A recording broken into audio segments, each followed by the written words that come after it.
आइए, लेकिन एक स्टॉक है जो बाजार में आज सबसे कमज़ोर है और सबसे आगे भी कमज़ोरी में, जो बंसल जी ने आपको सुबह सुबह रिकमेंड भी किया था शॉर्ट के तौर पर इस मजबूत बाजार में, वो था क्यूमिंस। क्यों है आज बिकवाली का प्रेशर क्यूमिंस में और करीबन करीबन जो 4.5% कमज़ोरी, इसकी वजह जानते हैं। कुशल क्यूमिंस के बारे में बताने को तैयार है। कुशल बताएं।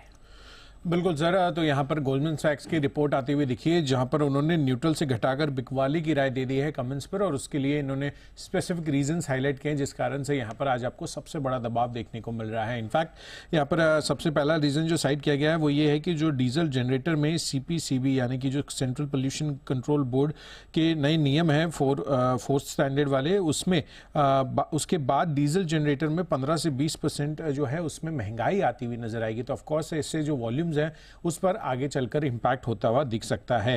साथ ही केवीए जेनसेट्स कैटेगरी में कॉम्पिटिटर्स ने नए SKUs भी लॉन्च कर दिए हैं। तो जाहिर सी बात है कि एक और प्रोडक्ट कैटेगरी में अगर कोई कॉम्पिटिटर अपने नए प्रोडक्ट्स लॉन्च कर देता है तो वहां पर भी स्वाभाविक सी बात है कि आपके बिजनेस पर इंपैक्ट होता हुआ दिखेगा। मार्केट शेयर को बढ़ाने पर भी कंपनी का फोकस रहेगा। उससे ऑफकोर्स जो मार्केटिंग एक्सपेंसेस है आगे चलकर वो भी कंपनी के बढ़ सकते हैं, और एडिशनल खर्चे भी यहाँ पर और बढ़ने की एक्सपेक्टेशन है, जिस कारण से मुनाफे पर आपको असर पड़ता हुआ नजर आ सकता है। In fact medium to long term में BESS और अन्य विकल्पों का असर जो है डीजल जनरेटर की बिक्री पर भी पड़ता हुआ नजर आएगा। तो जो स्ट्रिक्ट स्टैंडर्ड्स है उनका जो क्लियर कट इम्पैक्ट है वो आपको डीजल जनरेटर्स की सेल्स है उस पर आता हुआ दिखेगा, क्योंकि बैटरी एनर्जी स्टोरेज सिस्टम्स वाले जो है आगे चलकर इम्पैक्ट होते हुए दिख सकते हैं। साथ ही सख्त एमिशन नियम और कमजोर मैक्रो एनवायरनमेंट के असर से भी कंपनी का जो एक्सपोर्ट्स कारोबार है उस पर भी असर होता हुआ दिख सकता है। तो एक तो लोकल लेवल पे जिस तरह का कंपटीशन बढ़ रहा है उससे इम्पैक्ट होगा, और साथ साथ ग्लोबल लेवल पे जो मैक्रो इकोनॉमिक स्थिति अभी बनी हुई है उस चीज़ को ध्यान में रखते हुए यहाँ पर एक्सपोर्ट्स पर भी इम्पैक्ट पड़ता हुआ दिख सकता है। और इसी वजह से गोल्डमैन सैक्स ने यहाँ पर डाउनग्रेड कर दिया है इस काउंटर को, और आपको स्टॉक पे इतनी भारी बिकवाली आज नजर आ रही है। कमेंट्स काफ़ी बड़ी गिरावट है। आइए एक बार जरा शरद जी से इस स्टॉक पर राय भी ले लेते हैं। शरद जी जरा देखें, डबल डाउनग्रेड आया और स्टॉक में भी अच्छी खासी दबाव दिख रहा है।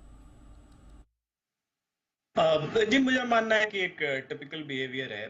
कंटिन्यूअसली हमने पिछले 2-2.5 सालों में इम्प्रूवमेंट देखी है पूरे कैपिटल गुड स्पेस में, कमेंस में, सीमेंस में, ABB में। और अब जो वैल्यूएशंस पिछले 4-5 महीने से हैं और जो री रेटिंग भी नंबर्स में काफ़ी स्ट्रॉन्ग हो रखी है, तो मुझे लगता है 50 टाइम 1 ईयर फॉरवर्ड पे 15 से 16% ग्रोथ, तब जब अर्निंग्स लगभग पिछले साल भर में 50 रुपये के बनाम अभी हम लोग 85 रुपये के आसपास की एक्सपेक्टेशन बिल्ड इन कर रहे हैं। तो जब आप इन वैल्यूएशंस पे ट्रेड करते हो और इतनी बड़ी री रेटिंग अर्निंग्स में ऑलरेडी हो चुकी है, तो हाई प्रोबेबिलिटी रहती है कि कोई भी नेगेटिव न्यूज़ आती है तो स्टॉक में करेक्शन भी काफ़ी डीप देखने को मिल सकता है। तो मुझे लगता है इन वैल्यूएशंस पे अभी भी थोड़ा एक्सपेंसिव है, और प्रेफरेबली आपको ये स्टॉक या आइडियाज़ पे तब बिंजन करना चाहिए जब ऐसे किसी कारण से कोई और डीपर करेक्शन आए तो। बट अभी भी मेरे हिसाब से अगर आज की करेक्शन भी मान ले तो मेरे हिसाब से फॉरवर्ड पे लगभग 47-46 टाइम्स होगा। तो मुझे लगता है अभी भी थोड़ा एक्सपेंसिव साइड पे 15-20% ग्रोथ के लिए ये थोड़ा ऑप्टिमिज्म ज़्यादा है, और कैपेक्स का साइकिल इतना स्मूथ नहीं है और बहुत लॉन्ग टर्म है आप तो ठीक है, बट वही है, 1-2 साल में मुझे नहीं लगता कि बहुत ज़्यादा पैसे यहाँ से भी बनेंगे।